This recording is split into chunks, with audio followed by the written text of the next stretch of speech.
छत्रपति शिवाजी महाराज पूरे भारत के अंदर उन्होंने जिस तेज को लहराया, औरंगजेब की सत्ता को चुनौती देते हुए औरंगजेब को उन्होंने तड़पने और मरने के लिए ऐसा छोड़ दिया कि आज तक कोई पूछ नहीं रहा है। आगरा में एक म्यूजियम बन रहा था, उसका नाम था मुगल म्यूजियम। मैंने कहा भी मुगल म्यूजियम आज के दिन पे, मैंने कहा इसका नाम छत्रपति शिवाजी महाराज का म्यूजियम रखो। और महाराष्ट्र वाले इसीलिए सौभाग्यशाली हैं, इन पूज्य संतों का आशीर्वाद आज तो आपको प्राप्त हो रहा है, सैकड़ों वर्षों से प्राप्त हो रहा है। और भक्ति से उपजी ये शक्ति ही दुश्मनों के दांत हमेशा खट्टा करती थी। समर्थ गुरु रामदास जी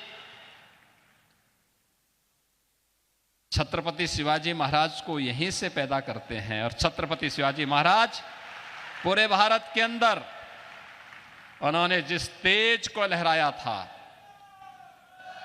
उस कालखंड में सोचिए, औरंगजेब की सत्ता को चुनौती देते हुए औरंगजेब को उन्होंने तड़पने और मरने के लिए ऐसा छोड़ दिया कि आज तक कोई पूछ नहीं रहा है।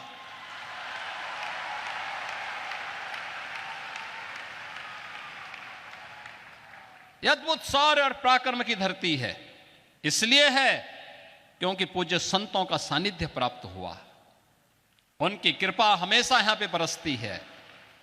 यहां के भक्तों ने अपने पूज्य संतों के सम्मान को जिन ऊंचाइयों तक पहुंचाया है, उसका परिणाम है कि शक्ति भी साथ साथ उनकी चलती है।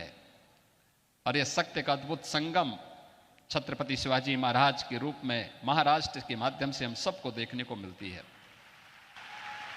यह मेरा सौभाग्य है कि जब मैं उत्तर प्रदेश में मुख्यमंत्री बना, आदरणीय प्रधानमंत्री जी ने जब मुझे दायित्व दिया तो मैं आगरा गया था।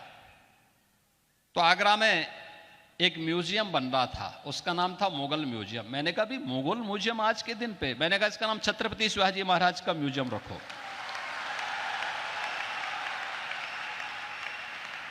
हमारा संबंध छत्रपति शिवाजी महाराज से है, हमारा संबंध मुगलों से नहीं है।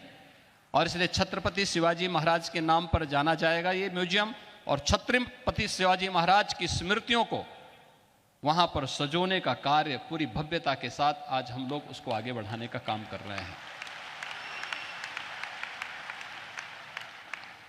आदरणीय प्रधानमंत्री जी ने उत्तर प्रदेश में एक डिफेंस कॉरिडोर की घोषणा की।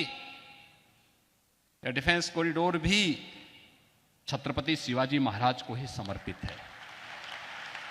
भारत की रक्षा सेनाएं आत्मनिर्भरता के लक्ष्य को प्राप्त होंगी, इस दिशा में कार्य भी वहां हो रहा है।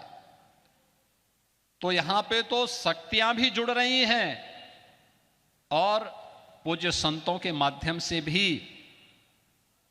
भक्ति भी आपस में एक दूसरे का सानिध्य प्राप्त कर रही हैं। और इसी का परिणाम है, जब ये शक्ति मिलेगी, भक्ति और शक्ति का अद्भुत संगम होगा, तब 500 वर्षों की गुलामी की दास्ता से मुक्त होकर के अयोध्या में राम मंदिर का भव्य अद्भुत क्षण भी, वह अलौकिक क्षण भी हम सबको देखने को प्राप्त होता है।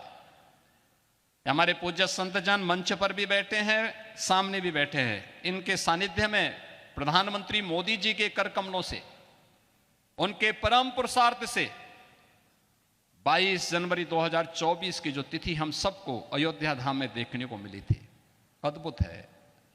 और ये नई अयोध्या, ये भव्य दिव्य और नव्य अयोध्या आप सबको भी अपनी ओर आमंत्रित कर रही है।